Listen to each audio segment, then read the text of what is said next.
Ilija Grahovac, poznatiji kao Zmaj od Šipova, uhapšen je jutros u Šipovu, potvrđeno je za portal. Provjereno iz policije. Kako je rečeno za ovaj portal, Zmaj od Šipova je jutros oko 9:30 zaustavljen tokom redovne kontrole, odbio je da da dokumente, a nakon čega je pobegao sa lica mesta. Policijski službenici su ga sustigli kod porodične kuće, nakon čega je navodno počeo da im preti i da ih vređa.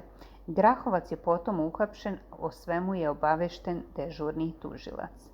Podsjetimo, on je sredinom ove godine već bio hapšen. Prema pisanju portala Srpskoj info, pripadnici policijske uprave Mrkonjić Grad lišili su ga tada slobode pod sumnjom da je počinio krivična dela oštećenja i oduzimanje tuđe stvari, kao i telesne povrede.